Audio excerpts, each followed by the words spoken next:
Episode 1. On a hot afternoon, the coffee shop on the corner of 4th Street in Sacramento was full of customers. "Hazelnut latte for Mr. Pearson," the female barista called out from behind the counter. "Here's your change, Mr. Pearson," she added, shaking the coins in her hand. "Thank you, miss," said the old man in a black three-piece suit. "I'm looking for Alex. I believe he works here." "Alex, someone is looking for you at the counter," the lady barista called. A young man wearing his blue work uniform walked toward the cash counter. "Yes, Maya? Who is it?" "Mr. Pearson, Alex is here," Maya said, as Pearson turned to see Alex standing behind him. "Why are you here?" Alex shockedly asked. "Let's step outside and talk." Alex pushed open the glass door and asked in a firm voice, "What do you want?" "I want you to come back, Mr. Barrett," said Rob Pearson. "You want me to return to the Barrett family?" Alex asked, unable to believe Rob's boldness. His expression suddenly turned cold. "Yes," the old man replied clearly. "The Barrett family's assets worth $300 million will be placed under your control if you return." Rob spoke with deep respect toward Alex Barrett. $300 million, Alex let out a bitter laugh. "The Barrett family really has money to throw around, don't they, Rob?" Noticing the mockery in Alex's voice, Rob asked, helplessly, "Young man, are you still holding on to the event from 3 years ago?" Alex stayed silent, which Rob took as a yes. Rob forced a sad smile and continued, "Alex, the old man may have been wrong back then, but he has paid a heavy price for it. Why not give him another chance?" "Another chance?" Alex sneered. "Why should Harlan Barrett get a second chance when he never gave my mother one?" 3 years ago, Alex watched his mother die with his own eyes. From that moment, he kept the fire of anger burning in his heart. Even though the Barrett family had more than enough money, Harlan Barrett refused to spend even a tiny amount to treat Alex's sick mother. He had begged like a dog in front of that heartless man, but Harlan didn't care, nor did he plan to help. And now he wanted a second chance? Thinking about that painful memory, Alex shook his head with silent anger. "Do you plan to be a waiter and delivery boy your whole life?" asked Rob after noticing Alex's firm refusal. In the 3 years since Alex left the Barrett family, he had married into the White family. As a live-in son-in-law, he kept his status far lower than his life in the Barrett family. Even then, the White family often mocked him and treated him poorly. "I'd rather be a waiter, a delivery boy, or even a janitor than give my whole life," Alex said with a faint smile. Rob frowned. "Young man, what are you trying to say?" "Nothing," Alex replied, shaking his head. "Mr. Pearson, you may leave now. Tell Harlan and the whole Barrett family that I will return someday, but I will be back for another reason, not for their money." Rob stood frozen, staring at Alex's back as he walked away, his face filled with mixed emotions. On the way, Alex thought deeply about his past. Since birth, he had lived a comfortable life in the Barrett family, but as an illegitimate child, every family member looked down on him. Even the servants would scold and bully him. Alex once thought he would always stay in the Barrett family until the day he died. But when his mother became seriously ill 3 years ago, he realized the truth. Those people never cared for them. One night when his mother fell extremely ill, Alex knelt before the whole family, begging them to save her, but no one helped. They ignored him like he didn't exist. In the end, his mother died from her illness. Watching her die traumatized him for the rest of his childhood. From that moment, he understood that to the Barretts, he and his mother were like insects, worthless and not even treated as human. After her death, Alex left the Barrett family. On that day, he swore he would return one day and make every Barrett kneel before his mother's grave to repent. But at that time, it was only the emotional promise of a young boy. The day after leaving, Alex was chased by a group of thugs who wanted to kill him. If he hadn't accidentally run into William White, he would have died. It was clear that the Barrett family sent these thugs. To them, Alex Barrett was just an ant. After marrying into the White family, Alex's life became calmer. Though mocked daily, he at least lived as a human. He hoped for a peaceful life, but trouble returned again. Despite failing to kill him before, the Barrett family found him once again, and now they offered to make him a billionaire.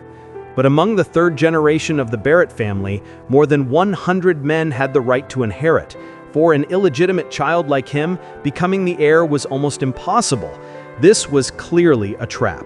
After all, why would someone they hated suddenly be worthy of billions?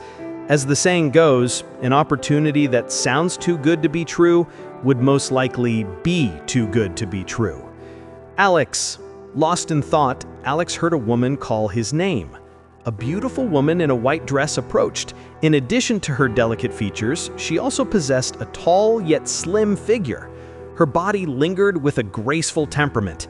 She stole the limelight amid the bustling city, looking breathtaking. She was his wife, Sarah White. "Sarah, what's wrong?" Alex smiled gently. No matter what he faced, seeing Sarah always lifted his mood. But Sarah's expression was cold. She glanced at him and said, "Come with me to my aunt's house. It's Thanksgiving." "Thanksgiving?" Alex said in surprise. Sarah had told him yesterday about the family gathering. Everyone in the White family would be there. Alex looked at his yellow work uniform. He felt uncomfortable. He had just finished delivering food and didn't have time to change because Rob Pearson appeared suddenly. It was an important family event. He didn't want to go dressed like this. "Sarah, can you wait while I go home to change?" Alex asked shyly. Sarah frowned. "Why didn't you change earlier? I told you about the Thanksgiving gathering yesterday." "I forgot," Alex muttered quietly, lowering his head like a child being scolded. "Forget it. No need to change. No one will pay attention to you anyway. We're going straight to my aunt's house. Grandpa and everyone is waiting," Sarah said impatiently. The more she spoke, the more annoyed she sounded. Alex wanted to explain, but Sarah had already turned away, so he had no other choice but to follow her. The White family was once famous in the region. One of their ancestors, Thorin White, was the chief advisor to a Native American tribal leader. Since the White family was founded, it had existed for over 2,000 seasons. Though it's no longer as powerful as before, people still respect their history. Thanksgiving was always a time for the White family to gather. When Sarah and Alex reached the aunt's house, Alex saw that many people were already inside. Sarah took a deep breath and walked toward the entrance. Alex followed behind her, but just as he was about to enter, a large hand blocked him. "Stop right there, Alex. What are you here for?" a young man shouted. It was Jackson White, one of Sarah's cousins. His arms were crossed arrogantly and his face showed clear malice. "Aren't I a part of the family gathering?" Alex asked, confusedly. Since he married into the White family, he thought he naturally counted as a member. "Family?" Jackson sneered. "These are whites. What does that have to do with you?" His tone made it clear they saw Alex as an outsider and an unwanted guest. "Sarah, what do you mean?" asked coldly. Jackson turned to her and said slyly, "Nothing. I'm just saying that outsiders and dogs aren't allowed at the White family's gathering." If his earlier words were teasing, these ones were meant to fully humiliate Alex Barrett. But Alex, who had faced far worse insults than this, remained calm. Sarah, however, grew angry. Alex was her husband after all. "Alex is my husband. How dare you call him an outsider?" Sarah snapped. "Your husband?" Jackson laughed loudly, as if hearing a joke. "Sarah, are you really calling this loser your husband? You've been married for 3 years and haven't even slept with him once." Hearing this, several family members smirked. Their mocking eyes stabbed at Alex like sharp daggers. They couldn't understand how Alex could be so useless, married to a beautiful woman like Sarah, yet never touched her in 3 years. Was something wrong with him? Sarah's face turned pale. It was true. After 3 years of marriage, she hadn't even held Alex's hand. She thought only a few people knew about that, but it seems she could no longer hide that fact. "Alex, why don't you go inside first? I just remember I have a delivery to make," Alex said with a forced smile. He could handle the humiliation of the White family people, but he didn't want Sarah to suffer because of him. Seeing him pretend like this, Sarah's heart suddenly felt heavy for whatever reason. Even though she never treated Alex like a husband, but he always cared for her the best way he could.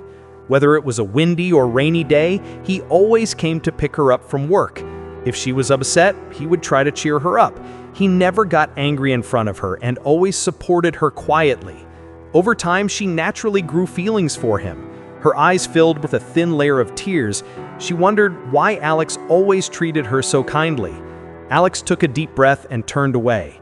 If he stayed longer, there would be more humiliation. But just as he took his first step, a firm and clear voice sounded behind him. "We're going in together." Alex suddenly felt a soft and warm touch gently holding his hand upon hearing those words.